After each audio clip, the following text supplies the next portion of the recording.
didn't quite expect this. So I'm very pleased to see so many of you here tonight. And I hope that at least half of you are atheists.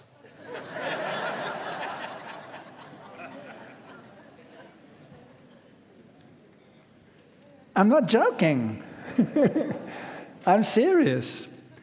Because why should you remain an atheist for the rest of your life if you can have something else that's far superior to that? Isn't that right? All right, I was an atheist at the age of 10. Now, not many people turn to atheism at the age of 10, especially if they come out of a Christian home like I did, where two denominations were in juxtaposition. My mother was a Lutheran, my father was a Catholic, I was raised a Catholic, and by the age of 10, I was an atheist. I've also come to the conclusion that atheists are not atheists based on information, but they're atheists based on misinformation. And it takes quite a while to go through the maze of this life and to finally come to the conclusion that there is an absolute truth, although you never really saw it. And one wonders, why doesn't, if a God exists, why doesn't he lead you to that truth immediately? Why does he allow you to walk the maze and take many a wrong turn? As a scientist, I have often had experiments that were total failures. And an experiment that is a total failure is not a failure. It's the elimination of something that doesn't work, so that you can find a different path and see whether that works. And sometimes you have many, many failures before you have an eureka moment, and that's fine, as long as you don't become discouraged because of your failures, because a failure is a learning curve. So in my own life, atheism doesn't mean that you do not believe in anything. It means you believe anything but that God exists. That's it. But you believe everything else. And often based on empirical evidence. You find empirical evidence that things out there are not always what they seem. If you become involved in the occult world, as I was involved in the occult world, and you find things moving around without being touched and people in communication with entities that don't have a visible appearance, well, then your senses tell you that there's something going on here that you cannot understand. But what is it? Is it energy? Is it your own energy? Is it someone else's energy? Who are you talking to? What is the communication all about? So in my life as an atheist, I embraced the theory of evolution. I was an evolutionist. I was a lecturer at university, then a professor at university. I taught evolution. It was my go-to model of how we came to be. And if anybody rattled that cage, then I was acrimonious. In my first confrontation with my colleagues, after having been brought to the point by circumstances, some of them quite hectic, to actually start questioning my core belief on origins, I formulated a few questions. Now, this is amazing. I never formulated any answers. I didn't have any answers. I only formulated questions. And we had a panel at our university where the postgraduate students would come together with the staff, where we would discuss how evolution works and whether it is a bradytelic or a tachytelic or a this or a that or whatever thing. Brady meaning slow evolution, tachy meaning fast evolution. How did it take place? This was the discussion. And it was an exchange of ideas, and you were perfectly entitled to have different ideas as long as they didn't transgress the concept of evolution. Then you could have different ideas. But if you challenged evolution, then you were in trouble. So I had some questions, and I wanted to know how to address them. So my first question was, if the evolution of life started with low diversity, and diversity increased over time, why does the fossil record show higher diversity in the past and lower diversity as time progressed? I mean, obviously it's logical. If life sort of fortuitously developed somewhere in some mud pond, then there was just that little bit of life. And then it must have become more and more and more and more and more. So you must start with a low diversity, increasing to a greater diversity. But if you look at the fossil record, the great diversity was in the past and it became less and less. So why do you have this anomaly? And then if evolution of necessity should progress from small to large creatures, well, why does the fossil record show the reverse? I actually wrote these questions on the board for discussion. No answer, just questions. Obviously, life had to start small, right? If it's going to start in some pond, you're going to get a unicellular creature developing at some stage. That must become a multicellular creature. That must develop later on to be a multi-layered creature. That must increase and have a tubular form. Did you know that you were tubular? All of you sitting here were tubular or are tubular. You have two orifices. I don't have to go into detail. One is the mouth, and the other one is the other one, and between them there's a tube. So this had to somehow develop, and this takes time. And so you had to start with a small thing. You didn't have some pond and all of a sudden a giraffe jumped out of the pool. There must have been a process in between the unicellular and the giraffe, so it must have gone from small to large, but that is not what we see in the fossil record. We see the opposite. So if you go and look at present size and look at past size, if you look at the lion, that was a lion in the fossil record. That's a female lion who's still smaller than a male, and she was considerably larger than the male lion today. The orangutan, that was about there on the right-hand side. The relationship, what about the capybara? That was the relationship in the past. It was massive. Today it's a shrimp. Or what about that creature over there, the armadillo? The past one and the present one. Would you agree there's a size difference? Or the horse? Or the shark?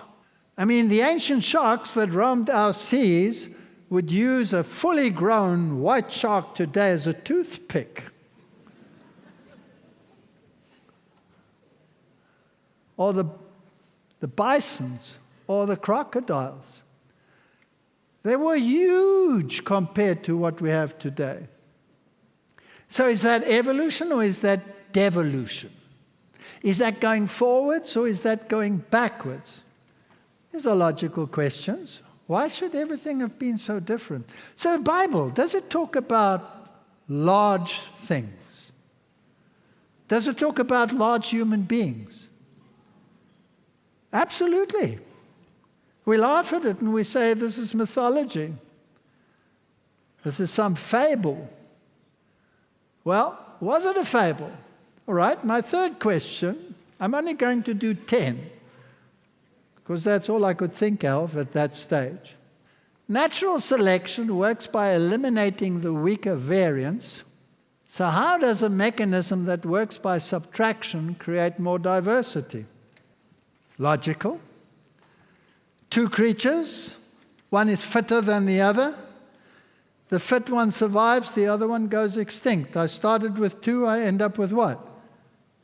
1. That's subtraction. So how do I use a mechanism that works by subtraction to create multiplication? How do I get more and more? By creating less and less. And by the way, if I look at the fossil record and I look at the diversity of life in the past, it far, far exceeds anything that we have in the world today. So everything became less and less. So evolution is doing a great job, natural selection at least is, and soon there'll be nothing left. All right, what about point number 4? And this is a bomber. Why do the great phyla of a biome all appear simultaneously in the fossil record? In the oldest fossil records, namely in the Cambrian explosion, when they are supposed to have evolved sequentially. Now, do you have an idea what a phylum is? A phylum is a category of animals that has similar characteristics.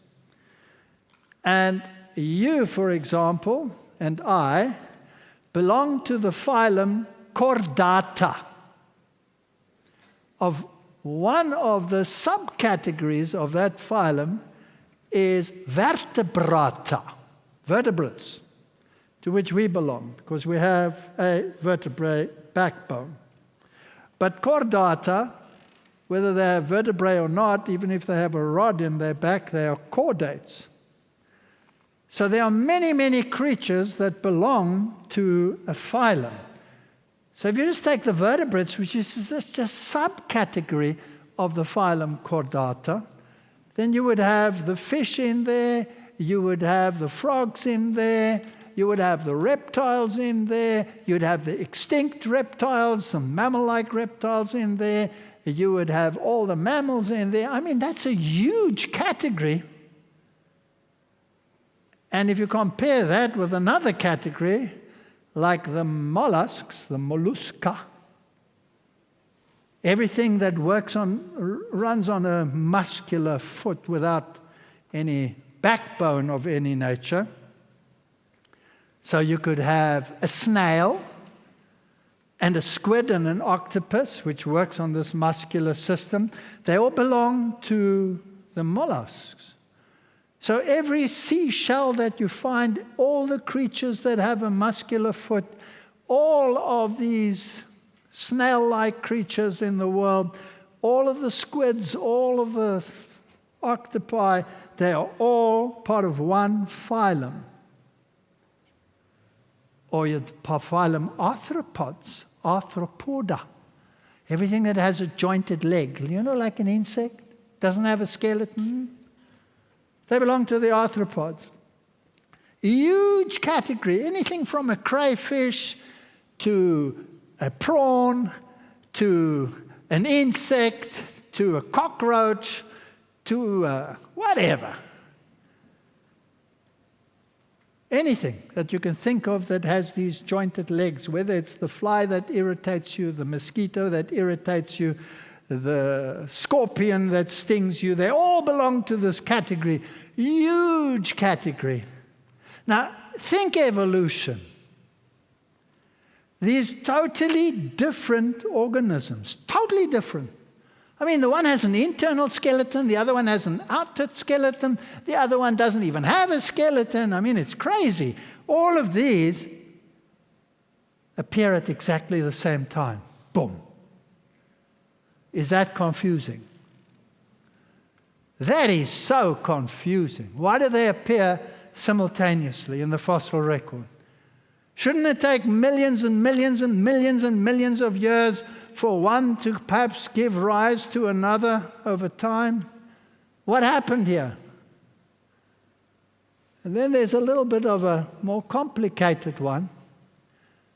Why do scientists postulate something which they call punctuated equilibrium to explain away the lack of intermediary fossils? Now, you've often heard of the missing link, and people will say maybe there isn't a missing link, but the fact of the matter is there are many missing links. They don't exist, these links. There's no link between an elephant and a giraffe. There's no link. There's no link between any creature from an ape to a human. There's no link. There are conjectures and possibilities, but there's no link. Nothing has ever been found. So why do they have to postulate a scientific thinking pattern which is called punctuated equilibrium? Now let me explain that to you. There are two categories of evolutionists out there. The one they call gradualists, and the other they call punctuated equilibrianists. Now they're quite happy to sit in the same audience and argue with each other about the processes of evolution. They never come to blows, they never fight each other, as long as they stay within the parameters of evolution. So in my own department, the older staff members, they were gradualists. And the younger staff members, they were punctuated equilibrianists. Now, I was a younger staff member, so I was a punctuated equilibrianist. The older staff members clung to the hope that they would find the intermediary fossils which were not there, and therefore they were gradualists. Now, logically, gradualism is the only way to think about evolution. In other words, life evolved gradually over millions of years from one kind to the other. So that's a gradual process. And if that is so, then there must be links between the various groups. Fact of the matter is, they don't exist. That's why you have punctuated equilibrianists. That science wouldn't exist if gradualism were true. It wouldn't exist. There would be no need for it. So what does the punctuated equilibrianist mean? It simply means this: I can't find the links between the various groups. They don't exist in the fossil record. So why are they not there? The gradualist says, we haven't found them yet. And the punctuated equilibrianist will say, let's be real, guys. They don't exist. We have millions and millions of fossils. They don't exist. So it must have happened differently. Long periods of nothing happening, equilibrium, no change whatsoever. So there's nothing changing in the fossil record. They're the same. And then punctuated, boom, change. One day to the next, boom, new kind. But it was so fast that there's no fossil in between the two. Two theories. Two theories.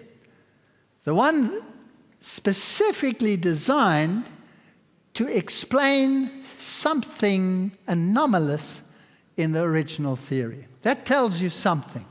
That must make you think that something weird is going on. Point number 6. If natural selection works at the level of the phenotype, now I'm going to use some terms. This is not a university class, and you don't have to pass an exam afterwards. So it doesn't matter whether you understand the terms or not. It's not important, as long as you get the concept. So here's some names that you might not be familiar with, like natural selection works at the level of the phenotype and not the level of the genotype. Then how did genes, mitosis, meiosis, with all their intricacies, come into existence? All right. Basically, natural selection can only operate on what actually is there. If I want to know who runs faster, let's say it's the Olympics, and I want to know who runs faster, what must I have? Think logically. I must have some runners. I can't ask the question, who runs faster, if there's nobody that can run. All right, so I want to know who runs faster. Does Martin run faster? Or does someone else in the audience run faster? So we'll call them together and we'll say, take a sprint down the hall. And we'll check out which one runs faster. So there must be a Martin and there must be a someone else, right? Okay. Now what if Martin didn't exist yet? What if he was just a twinkle in his father's eye and he didn't exist yet? Could I check whether he's going to run faster or not? Do you get the concept? So natural selection can only work on what is actually there. It can't be a twinkle in an eye. It can't be a philosophy in a book. I want to know who runs faster. There must be a Martin and there must be someone else who can run. Otherwise, I can't figure it out. So natural selection can only operate on what is already there. It cannot ask the question because it doesn't have a brain. Where did he come from? Or how did he come into existence? Or who wrote the blueprint about him? It cannot operate on that level. It can only operate on what is there. So who wrote the blueprint about him coming into existence? Isn't that a fair question? We'll go into it in a little bit more detail. Then there's some questions about crossing over and how can we explain the evolution of two sexes? Now, this is a weird one. How do you explain the evolution of two sexes? What do the scriptures say on that issue? He created them, male and female. That's what the scriptures say, isn't that right? And then it tells you about all these animals that came 2 by 2 in pairs.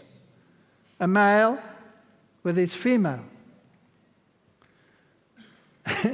Now that's a misnomer for evolution.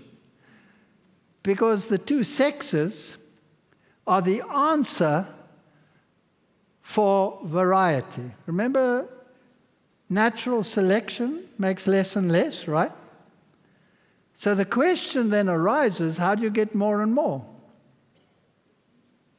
Right? It's a logical question. So, I mean, scientists aren't dumb. They have to think about answers. So natural selection makes less and less, but actually everything became more and more. So what are we going to do about that? How did the mechanisms to create the variety, to have the possibility of more and more, how did it come into existence? Two sexes. Then we can mix information between the two and we have new information. That's how it came into being. Aha! Question. Where did the two sexes come from? Because natural selection can only get the more variety once the two of them are actually there. This is getting kind of confusing now. So how did they come into existence? Answer? Had to be chance. One day Eve popped up. Yeah, right. Maybe I should believe that. It would explain quite a few complexities that I have in my life. It's a wonderful idea that there are two sexes. By the way, the scriptures say that the female came out of whom?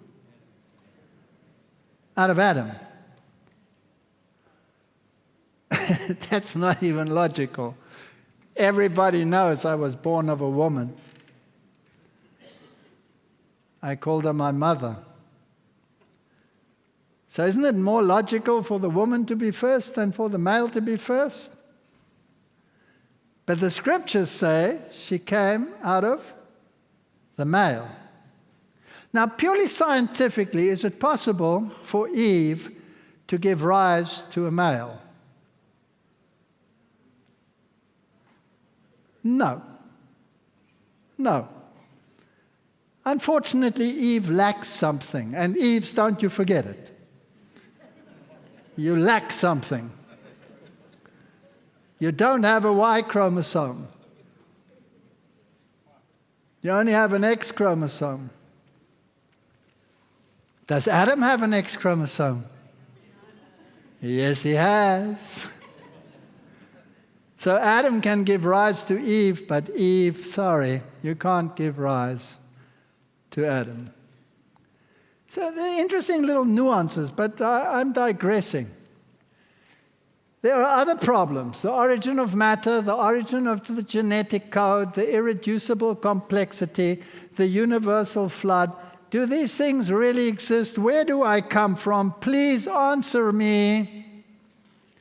And the Bible says, He spoke,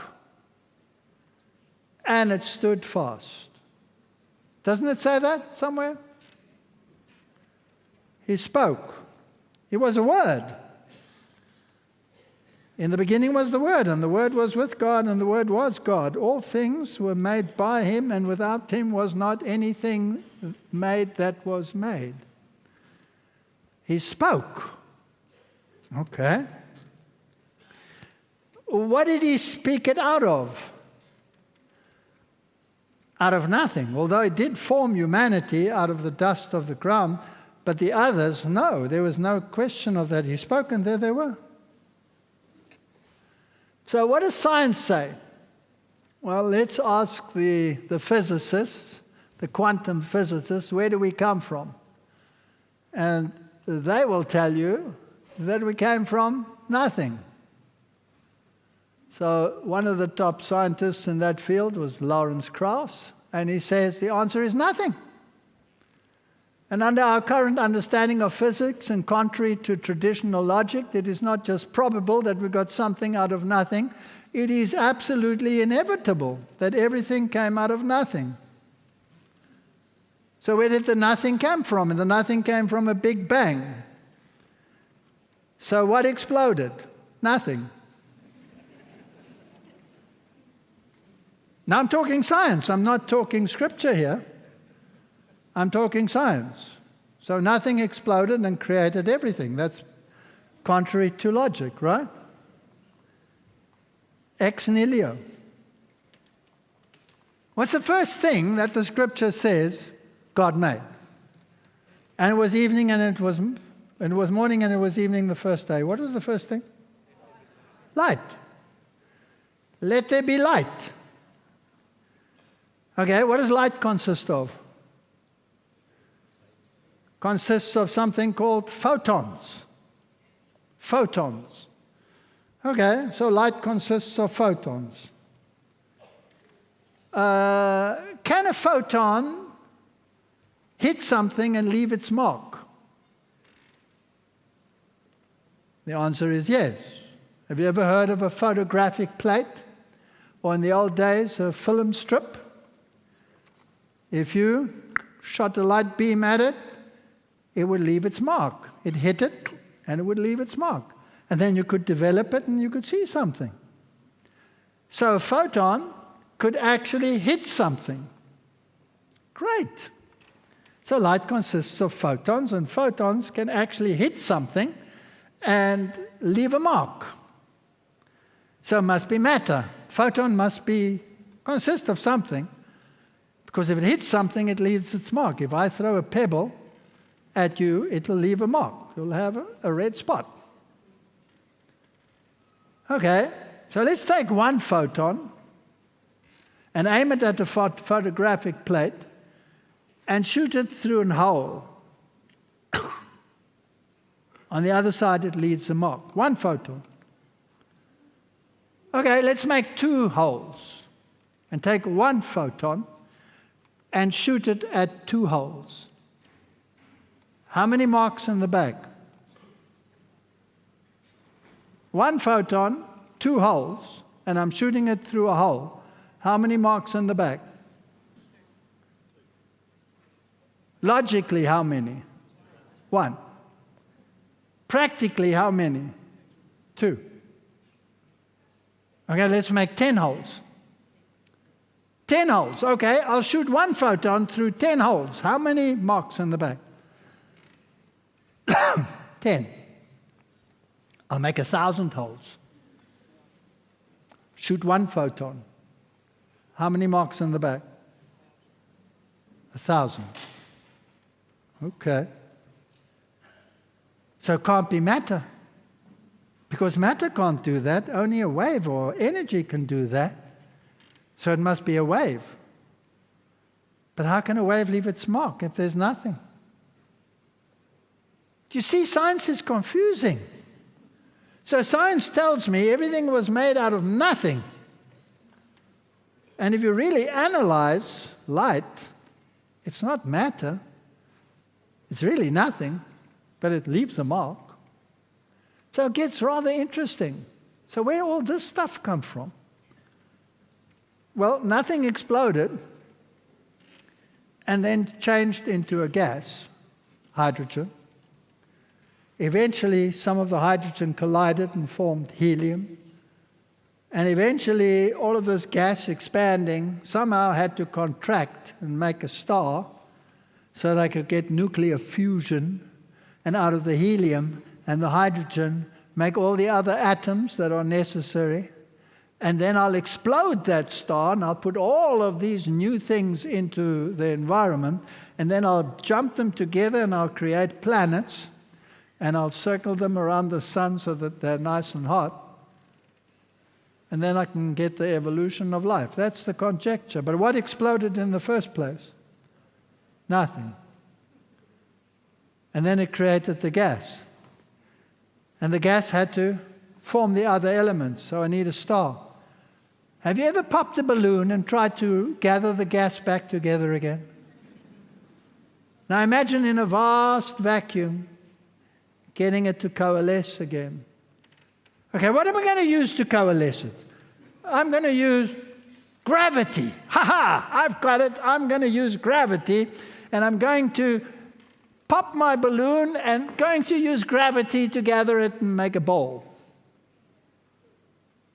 Has ever anybody demonstrated something as foolish as that? No. But it had to happen, otherwise you can't get matter. You see, it's not as simple as you think. What about the evolution of the molecules of life? This gets very complicated. Aha, they say, we have scientific evidence. We create a primitive atmosphere, and we create a closed system, and we boil it, and voila, we have all the elements of life. Not true. You might get some things, but you can't use the present atmosphere because that contains oxygen, the bottom one there. And you can't use volcanic gases because that contain carbon monoxide. So what are you going to do now? You can't get the molecules from that. You have to create another atmosphere. Where did it come from? Well, I don't know where it came from. And then when you do get the molecules, you get left and right-handed ones. Have you ever looked at your hands? Just look at your hands. Go ahead, look at them. Don't be afraid. They won't do anything. Just look at them. Have you noticed that the one is a mirror image of the other one? I mean, your thumb is on the left-hand side here and on the right-hand side there. It's a mirror image. It would look kind of funny if it weren't, right? It sounds like a very simple thing. Hello? Your genetic information has made a perfect mirror image. In fact, half of you is a mirror image. Half of you. Have you ever put a mirror in the middle and looked at the two sides of your face and see that they're different? Mirror image. You are a mirror image. So your information must make a mirror of you and sew you together. It's mind-boggling how it works. But in molecules, you also have mirror images. But the body can't use mirror images. It can only use left-handed hands. Right-handed are useless. You can't make a protein with a right-handed amino acid, so shove them in your pocket. But if you create them haphazardly, you get left and right. So how do you make the first protein that only consists of left? Because if you put a number right in there, just 1 in 100, it's useless. It doesn't work. So you must have some mechanism to choose only the ones that you can use, because you can't use this one. Put it in your pocket. So I must only choose this one. So what do I need? To choose only this one. I need an enzyme. That's it. I got an enzyme and an enzyme. Excuse me. The enzyme also only consists of left. How did it get into existence? I mean, it's not as easy as they make it out in the books. It's really complicated. And you ask yourself the question, how did it come about? Or how did these molecules come about? Because none of the atmospheres that we used before worked to create it. And by the way, did life really explode? Well, this is Scientific American. Look what it says. It says many of the phyla appeared almost simultaneously. That's a lie. They appeared simultaneously. But it would sound rather presumptuous to say simultaneously, so they snuck the word almost in there. And then how fast did it happen? Well, they have to admit, fast turns out to be much faster than anyone ever thought. Boom, they were there. Excuse me, does that sound like evolution? And what about our own phyla? I mean, we're the numero uno, we're the alpha. We should be at the top of the pile. We're the last ones to evolve because we're perfect. Excuse me, they were there in the Cambrian. The Cambrian. Chordates were there from the beginning, part of the explosion. But what about these marvelous pictures that you get in all the textbooks on the evolution? And it tells you that all of these reptiles, up at the top line there, you have the ones that exist today. I'm sorry that it's in German, but I assume you all understand German, right? The pictures are English. So you have snakes, and you have lizards, and you have crocodiles, and you have birds, and you have tortoises, and things like that, turtles up at the top. And then you have all these others, and this is how they evolved. And they came out of a group known as the amphibians, which are frogs. Because obviously a frog must be more primitive than a reptile. Well, you can just look at its heart, for example, and the number of heart chambers that it has, and you will see that it only has 3, and the fish only has 2, and a reptile has 4 with holes in it, and the mammal has 4 without holes in it, so there's a progression there. So obviously the reptiles came out of the amphibians, and there you put them on a nice evolutionary tree, and you say that the snake over there came from an amphibian. Now, excuse me, that can't be. The snake must have come out of a reptile. But where does that line connect it to? It says up there, Schlangen, which is snakes. And you take the line all the way down, down, down, down, down, down, and you come to the amphibian. Why is there nothing in between? For the simple reason the in-between doesn't exist. So this is conjecture. This is how we see it, how it possibly happened, without knowing how it happened. So we have all of these beautiful pictures that are based on nothing other than pure conjecture. There is no evidence. And so I put together this little drawing over here, and I want to say to you that this is how dogs evolved. Obviously, from science, I know that everything came from small and went to large. So I'll start at the bottom with a Chihuahua. I'll put him at the bottom of my pile, over there. That's the Chihuahua. And I'll have an evolutionary line of those with upright ears, and I get from small to larger, and I have the shepherd dog up there. Then I have a floppy ear ones, and I put them on there, and, you know, I want to make a sausage dog.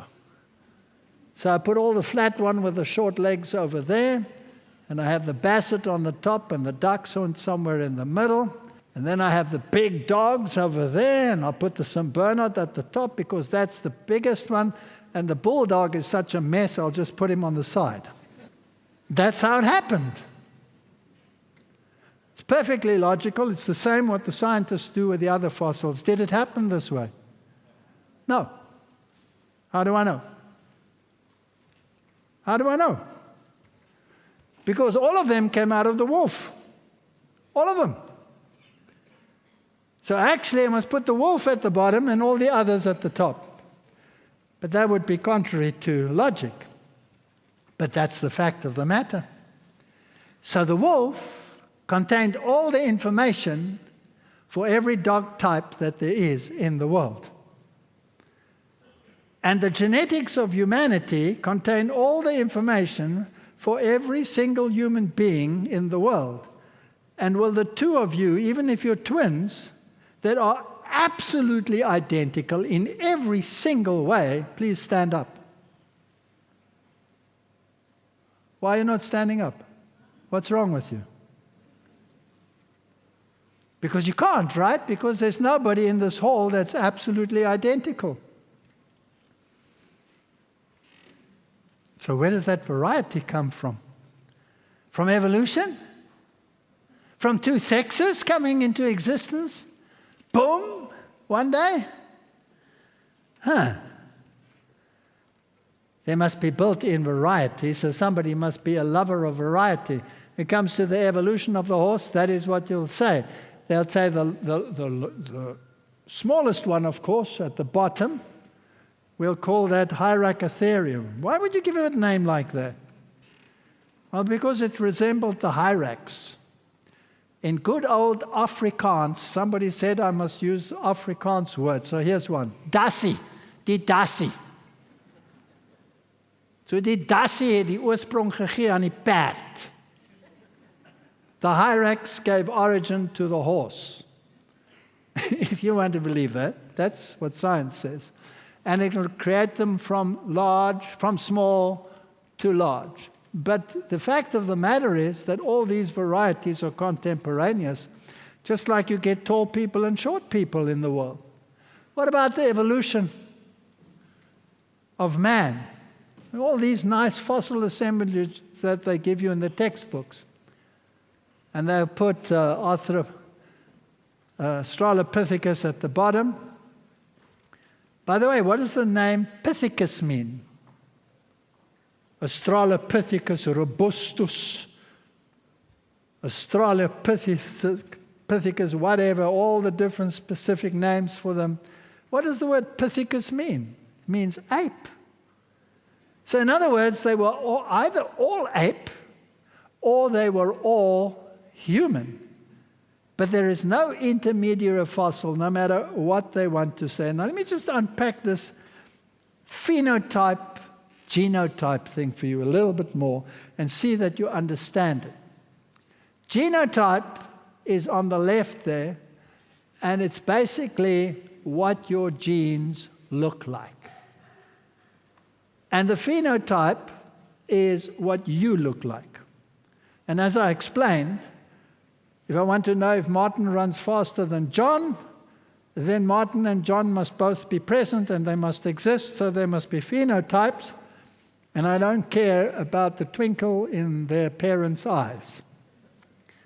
So, the phenotype. The genotype came about by chance. Okay. Natural selection had nothing to do with it, because it cannot operate on documents. It can only operate on what's there. Let me make that simple. The genotype is the blueprint as to how to build that aeroplane. The aeroplane is the phenotype. So the book has the information on the aeroplane. The aeroplane can be tested whether it works or not. And you normally put a test pilot in there who gets a heck of a lot of money because it's a dangerous job. What if that thing doesn't fly?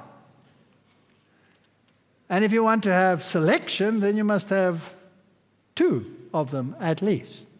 So here's a question. Natural selection works on the phenotype, the genotype came together by chance. You've heard the funny story about, 100 monkeys typing forever and ever and ever, and eventually they typed the Encyclopedia Britannica. You heard that, right? It's never been demonstrated, but that's the theory. That's how it works. Dawkins wrote a book called The Blind Watchmaker. Doesn't know what he's doing, but somehow it comes together by chance. So my question is very simple to you today. There's the genotype. It's the book containing the information to build the aeroplane. My question is, who wrote the book? Be logical. Who wrote the book, in this case, containing the blueprint as to how to build the aeroplane? An engineer, right? An engineer. An aeronautics engineer. He wrote the book. Now, in your case, who wrote the book? Who wrote your blueprint? Well, either chance, the 100 monkeys, or somebody wrote the book. Science says it happened by chance. Now, how complicated is the book? The science of genetics is incredibly complex. Nobody has figured it out. They say, oh, we have the genetic blueprint. They have squat. They have nothing. They have a little bit of the gene sequences of what makes something look like it looks, but there are thousands of genes that they haven't got a clue as to what they're doing. They call them debris genes, just because they don't know what they do. Who wrote this book? It's very complicated. Okay. Did you know that genes can be activated and deactivated? That's a very complex thing. You want to switch on a gene and you want to switch off a gene. Okay, let's make it very simple. I have two monitors in the front here. You can't see them, but I can. And I want the one on and the other one off. What must the guy in the back have? He must have a switch. So he can switch that one off. If I say, I don't want that one, I want this one. So he switches that one off and he switches this one on. Question, where did the switch come from? It's got nothing to do with the light, but it has to be there, otherwise I can't switch it on and off. Where did the switch come from in this case? Chance. Chance, put it there. Oh, I can switch one gene off and the other one off. What a wonderful thing. Can I have more than one switch, please? Can I have 10 switches between 10 genes? What if I want to have this one on dim? Oh, that's easy. We'll put a dimmer in the back. Who designed the dimmer in the back to make the one light dimmer than the other one? Some engineer. But when it comes to your genes, who did it? Chance. There's no God. Chance. I'll tell you something, if it doesn't work, you're in big trouble. Did you know that I can go and change my genetic makeup by taking genes, which are called transposons, that orange portion over there, and cutting it out and translocating it to another place where there's a dimmer switch so that it's red less or brighter. So I must be able to put it on bright, I must be able to put it on low. And it's so complicated, and I can create more variety. I can dim a switch, I can brighten a switch. I'm making this very simple now. And did you know that I can go in one generation from a Minnie Mouse to a Maxi Mouse? Just by translocating a gene to a place where the dim switch is on bright. That means the gene gets read more often. So if I want them to grow quickly and bigger, I need growth hormone to be more than in the small mouse. Simple. I'll take the gene that codes for growth hormone, I'll translocate it to a location where there is a dimmer switch that is on bright, And voila, I have a Maxi Mouse, Mighty Mouse. Excuse me, is that chance or is that design? Now this is amazing. As science studied more and more and more about the genes, you don't have to know all this stuff, just contemplate the magnitude of it. They discovered that genes can be put into a resting phase and into an active phase. And so the gene is rolled up around a protein structure which is called a histone, and there the gene is not read. It is quiet. It's on page 70 of your book that you're reading, but you're busy reading page 120. Okay, what's happening on page 120? What's happening on page 70 has been laid to rest. It's been switched off. It's quiet. It's resting. You're not reading page 70 at the same time as you're reading page 120. Switch off page 70. But the next page is page 121. So I want to switch off page 120 and I want to activate page 121. It's done through a process which today we call epigenetics, where something in the environment attaches to something which is called the histone tail, and all of a sudden I can activate and deactivate genes. And for the first time, science realized that I don't only transfer the blueprint of humanity to my children. In other words, when my wife and I have a child, I certainly hope that it's going to be a human being, right? Please let it be a human being and not a frog. So out comes a human being. But did you know that that little human being can inherit my tendencies, my dispositions? If I'm an angry man,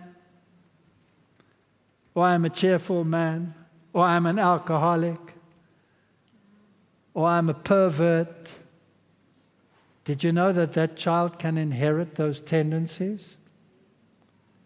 Because the genes that I have active that create these propensities in me, when they are active, can be transferred to my offspring. And for the first time, science realized I'm not only passing on humanity, I'm passing on my character. My poor kids, they struggle with my propensities. It's my fault. Can they do something about it? Yes, they can. They can. They can adopt a lifestyle or decision-making capacity to counteract my tendencies. So let's say I have a tendency to eat, let's say, certain foods which cause cancer, and I love those foods. Then all the genes that help me to cope with it, that I don't die instantly, are active in me, and I pass that activity on to my poor kids, and they have a propensity to get cancer. They're doomed. No, they're not. They can make a choice. And they can say, I'm not going to consume what my father and my mother consumed. I'm going to change my lifestyle. I'm going to cut the stuff that I know is bad for you. I'm going to cut it out. What happens to those genes that are all alive and active and happy? What happens to them? They're no longer tickled on their histone tails. They start wrapping up and they go to sleep. Their history. How long does it take to get a bad habit out of a system? Completely. What does science say? 3 to 4 generations.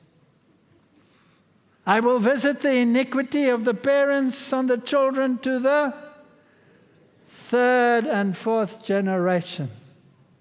I can do something about it. I can fight it. I can alter it.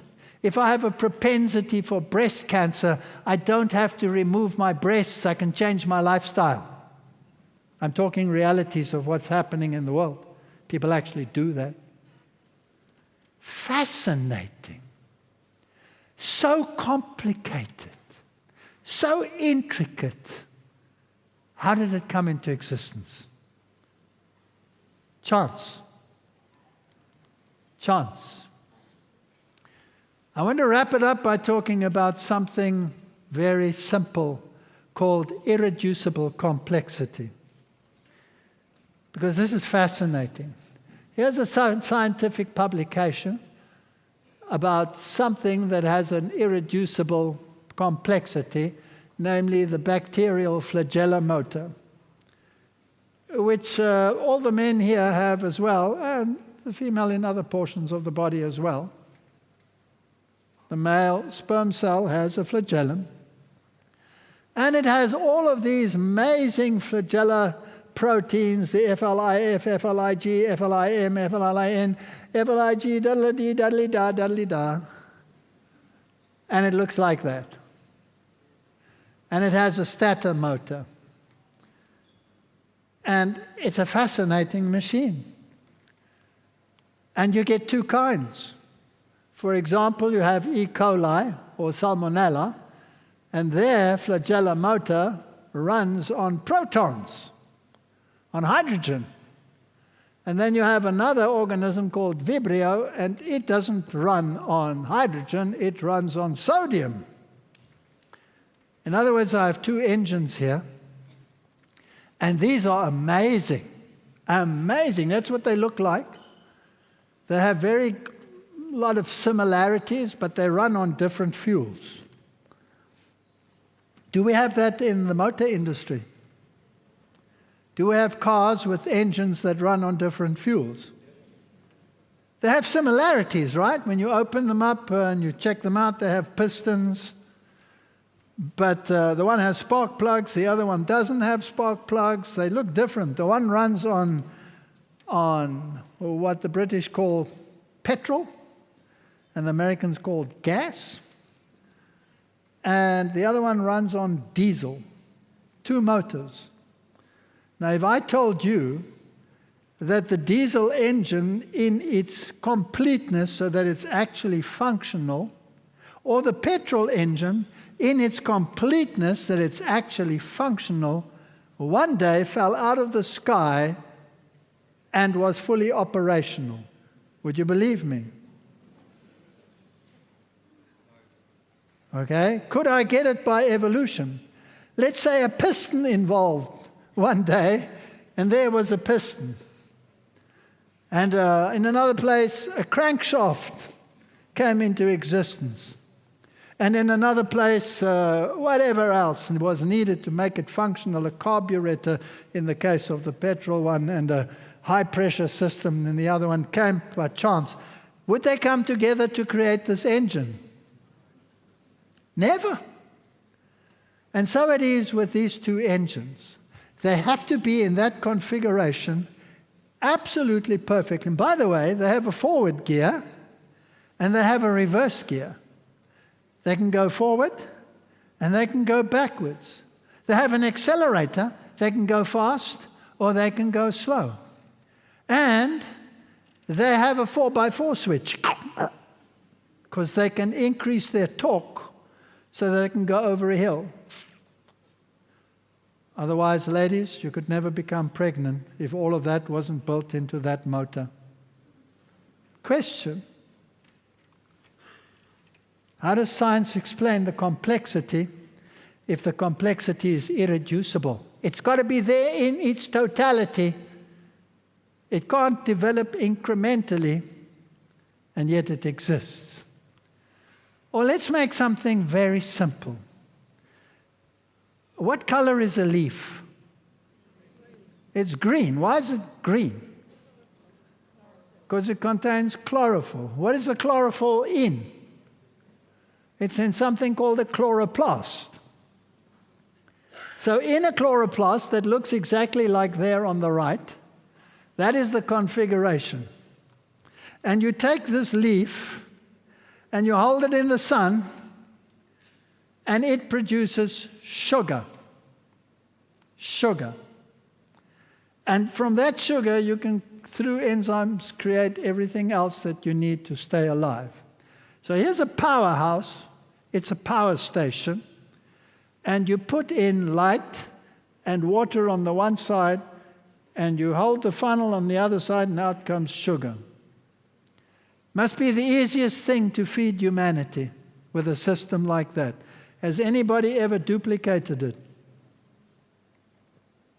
Imagine taking a stick. Just take a stick, shove it in the ground, make a hole in the stick, put a bottle underneath, and collect maple syrup. Isn't it that exactly what happens? Isn't that tree a stick, and you put it in the ground, and you make a hole in it, and out comes maple syrup? It's marvelous. How did it come into existence? It has to have that configuration. It has to look exactly like that, or it doesn't work.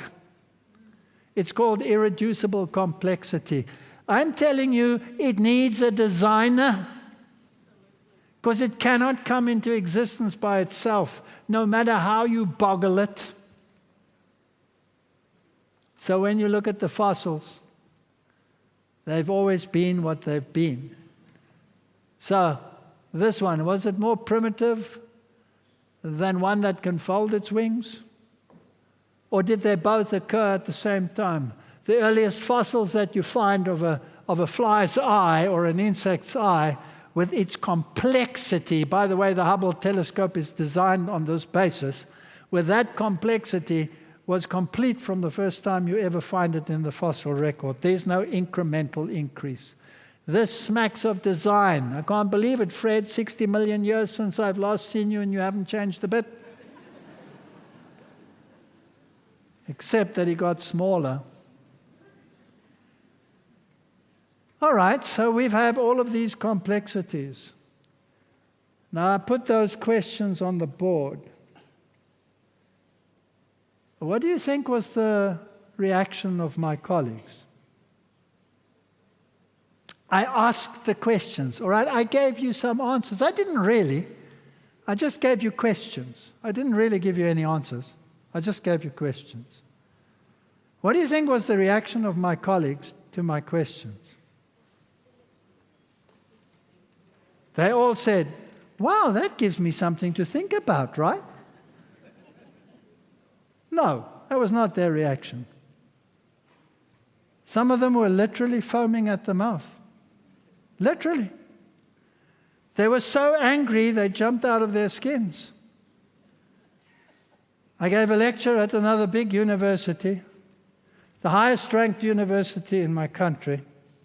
400 students plus lecturers sitting over there. And the audience was split like this.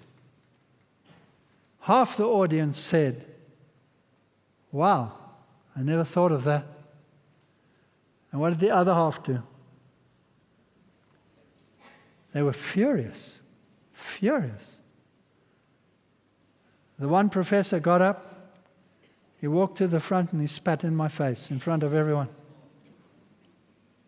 Spat in my face.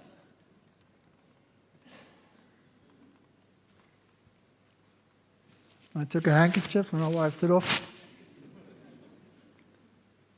And I told the story. I said, there was a man, and he took a stone and he threw it down a dark alley. And a dog yelped. What does that mean? It means I hit him.